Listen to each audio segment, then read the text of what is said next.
വേദിയിലുള്ള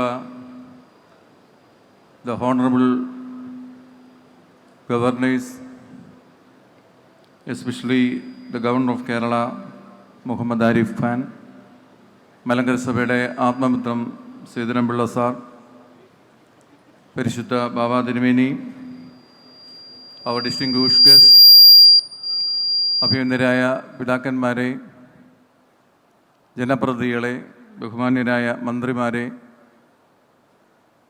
സഭാ managing committee അംഗങ്ങളെ, മധ്യാഹ്ന വെയിലിനെ വെല്ലുവിളിച്ചുകൊണ്ട് അക്ഷരനഗരിയെ പീതവർണ്ണ പതാകയിൽ അലകടലായി മഹാസാഗരമാക്കി മാറ്റിയ മലങ്കര ഓർത്തഡോക്സ് സുറിയാനി സഭയുടെ അരിമ സന്താനമേ, കോട്ടയം പട്ടണം ഇതുവരെ കാണാത്ത ഒരു മഹാസംഗമത്തിലൂടെ നാം ഒരു ചരിത്രം ഇവിടെ രചിക്കുകയാണ്. മലങ്കര നസ്രാണിയുടെ ആത്മബോധത്തെ വെല്ലുവിളിക്കുവാനും അതിനെ വില കുറച്ച് കാണുവാനും ആർക്കും കഴിയില്ല എന്ന് ഇനിയും തിരിച്ചറിയാത്തവർക്ക് ദൈവം നല്ല ബോധത്തിൻ്റെ നല്ല നാളുകൾ നൽകട്ടെ എന്ന് പ്രാർത്ഥിക്കുന്നു, ആശംസിക്കുന്നു. ചില കണക്ക് പുസ്തകങ്ങൾ കീറുവാൻ സമയമായി, ചില പുതിയ കണക്കെടുപ്പുകൾ എടുക്കുവാനും നേരമായി. ഒന്നോ രണ്ടോ പ്രദേശങ്ങളിലെ ആൾക്കൂട്ടത്തെ കണ്ടുകൊണ്ട് ഈ വലിയൊരു ജനസമൂഹത്തിൻ്റെ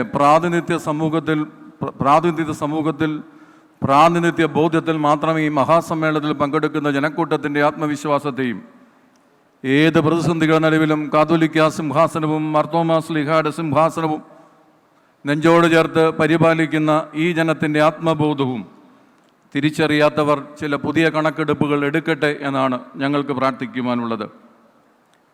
ഈ വലിയ ജനസാഗരം മലങ്കര സഭയുടെ ചരിത്രത്തിലൊരു പുതിയ അധ്യായവും മലങ്കര സഭയുടെ വർത്തമാനകാല ജീവിതത്തിൽ മുന്നോട്ട് ധീരമായി ചുവടുവെക്കുവാനുള്ള അവസരവുമാണ് നമുക്ക് തുറന്നു നൽകുന്നത്. തീർച്ചയായും പരിശുദ്ധ പിതാവേ, ഈ വലിയൊരു സമ്മേളനം വിളിച്ചുകൂട്ടുവാൻ തക്കവണ്ണം അനുവാദം നൽകിയതിൽ, ആത്മവിശ്വാസത്തോടെ അത് വിളിച്ചുകൂട്ടുവാൻ ഞങ്ങളെ ഭരമേൽപ്പിച്ചതിൽ ആജീവനാന്തം ഞങ്ങൾ അങ്ങയോട് കടപ്പെട്ടിരിക്കും. ആ തീരുമാനത്തിന് വളരെ ശക്തമായി കൂട്ടുനിന്ന പരിശുദ്ധ സഭയിലെ അഭിമന്യ പിതാക്കന്മാർ ഈ ഭദ്രാസനങ്ങളെയൊക്കെ ഏകോപിപ്പിച്ച് വളരെ ശക്തമായ പിന്തുണ നൽകി കൂടെ നിന്നു. അപ്പോൾ ഈ പരിശുദ്ധ ബാബാ തിരുമേനിയോടും പരിശുദ്ധ എപ്പിസ്കോപ്പൽ സുനകദോസിനോടും ഞങ്ങൾക്കുള്ള ആദരവും കടപ്പാടും വാക്കുകൾക്കതീതമാണ്. നാം ഇവിടെ ഒന്നുകൂടി അന്തരീക്ഷത്തിൽ ഉയർത്തുന്ന മുദ്രാവാക്യം കാതോലിക്ക ഒന്നേ ഉള്ളൂ, മലങ്കര മെത്രാപ്പൊലീത്ത ഒന്നേ ഉള്ളൂ.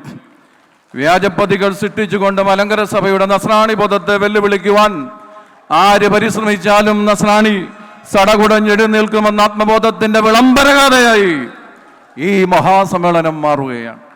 വാക്കുകൾ ദീർഘിപ്പിക്കുവാൻ എൻ്റെ മുമ്പിൽ സമയത്തിൻ്റെ പരിമിതിയുണ്ട്. പക്ഷേ വാക്കുകൾ ആനന്ദത്താൽ, ആത്മകർഷത്താൽ, ആത്മാഭിമാനത്താൽ ഇനിയും ധീരമായി ചുവടുവെക്കുവാൻ ഈ സഭയ്ക്ക് കഴിയും എന്ന ബോധ്യത്താൽ ഉള്ളം നിറഞ്ഞു നിൽക്കുന്നുകൊണ്ട് ഈ മഹാസംഗമത്തിന് എല്ലാ ആശംസകളും പങ്കുചേർന്ന് വാക്കുകൾ ചുരുക്കുന്നു.